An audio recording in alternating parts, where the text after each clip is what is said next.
Hello, welcome to Algorithms. My name is Saurabh. Today we are going to discuss about how to securely manage a web application in Azure environment. And I have included a small use case.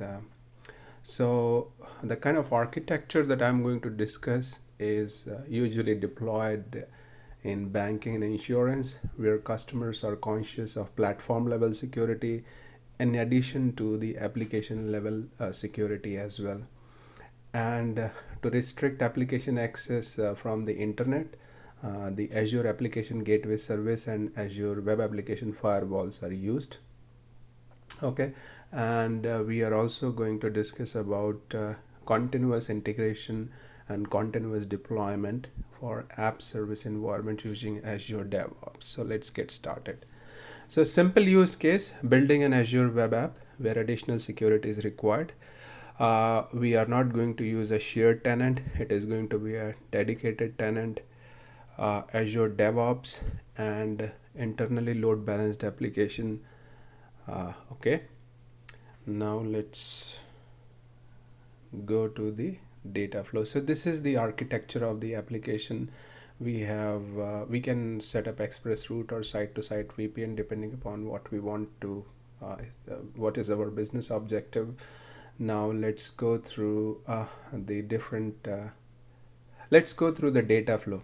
So your HTTP request first hit the application gateway, and one thing is not included here, which is Azure Active Directory. So you can enable Azure Active Directory authentication for web app. After the traffic first hits the application gateway, the user is then prompted to supply credentials to authenticate with the application.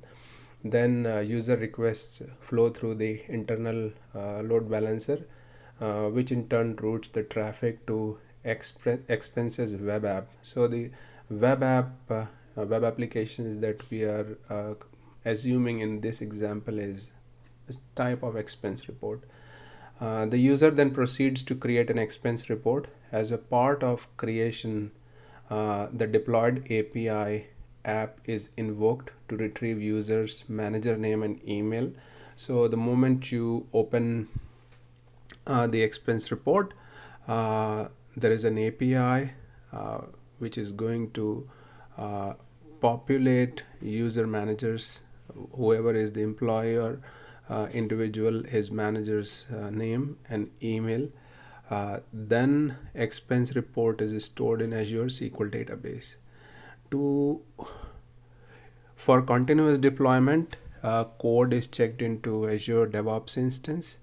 The build VM has Azure DevOps agent installed, as you can see in the diagram on the right hand side. The build VM pulls the bits for web app to deploy to the ASE, which is application service environment, since the build VM is deployed in a subnet inside the same virtual network. So you see there is a VNet and there are different subnets, and but the web tier subnet and the CI/CD subnet is different. Okay. Now, from the component perspective, I guess most of you are aware about the gateways, application gateway, and gateway subnet, express route, site to site VPN. So, I don't think web application firewall is one component that I think is important here and it should be explained.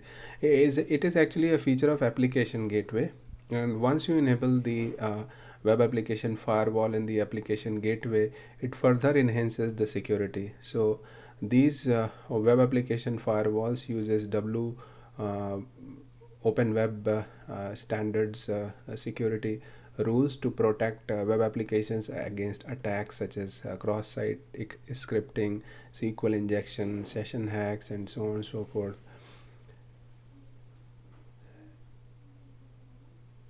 Azure build VM was created so that installed agent can pull down the respective build and deploy the web app to the ASE environment. Now, what are the alternatives? So ASE can run regular web apps on Windows, or in this example, or as in this example, the web apps deployed inside the ASE are each running as Linux containers. ASE was selected to host these single instance containerized applications. There are alternatives available, and those alternatives are Azure Service Fabric and Azure Kubernetes as well. From the data tier perspective, you can look at Azure Cosmos DB. So if you're so from the Azure Service Fabric perspective, if your environment is predominantly Windows based and your workloads are primarily .NET framework based, and you are not considering to re-architect to .NET Core. So those who are familiar with the monolithic and microservices concept, architecture concept, they know that .NET framework supports monolithic applications, but .NET Core is more suitable for microservices architecture, or those applications which are more intent towards the microservices architecture. So then use Service Fabric to support and deploy Windows service containers. Additionally, each service supports C# or Java programming APIs, and for developing native microservices, the clusters can be provisioned on Windows or Linux. From the Azure Kubernetes service, since AKS is an open source project and an orchestration platform, it is more suited to host complex multi-container applications that typically use microservices based architecture. AKS is managed Azure service that abstracts away the complexities of provisioning and configuring a Kubernetes cluster. However, knowledge of Kubernetes platform is still required to support and maintain it. So hosting a handful of single instance containerized web applications may not be the best options. Okay, I think this is it from my side. If you have any questions or comments, please drop in the comments box. As I said, this is just a sample architecture, means there are different ways to architect an application. I explained this architecture plus what are the alternatives from the Azure Service Fabric and AKS point of view as well, plus how you can change the database. Now database also depends upon what sort of data you are using in your application. There are different options for graph data, for simple table storage, MongoDB, Cassandra. So it really depends on your environment and business objective and what your application is trying to achieve. Thank you very much. Have a great day.